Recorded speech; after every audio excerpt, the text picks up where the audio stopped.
Love marriage, arrange marriage అని చూడొద్దు. దేవుని చిత్తమా వెతుకు, పరీక్షించు, ఆయన చిత్త ప్రకారం అనలైజ్ చేయి. Is this what God wants me to do? ఇది నాకు తగునా?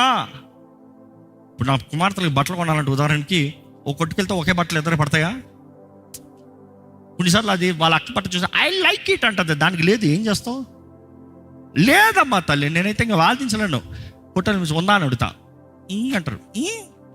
సారీ, నువ్వు ఏడుస్తే వచ్చేది, నువ్వు అలుగుతే వచ్చేది, అక్కడ లేదంటే నేనేం చేయలేను.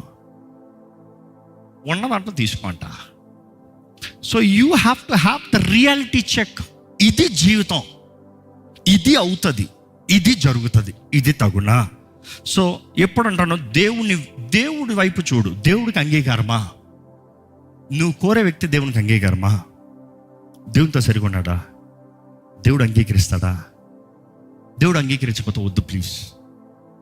ఎందుకంటే దేవుడి కొరకండి నువ్వు దేవుని చాయిస్లో పెట్టు. He will give you the best, he will do you the best. నీ శరీరాన్ని అదుపులో పెట్టుకో, నీ మనసును అదుపులో పెట్టుకో. నీ హృదయం ఇందాక చెప్పాం కదా, కావాలంటే కావాలి అని ఉంటుంది, కంట్రోల్లో పెట్టుకో.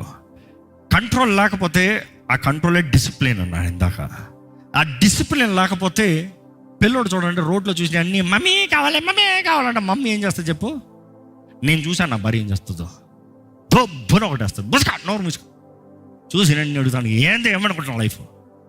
No, sometimes you get hurt because you just wish I wish. Know what you are choosing.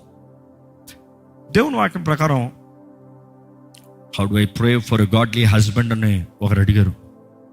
వారు అడిగిన దానికి నేను చెప్పగలిగిన జవాబు ఏంటంటే, ఫస్ట్ ఆ వ్యక్తి రక్షించబడ్డా, ఆత్మీయ జీవితం ఎలాగుంది? బికాజ్ ఈరోజు వేషధారులు భయంకరంగా ఉన్నారు.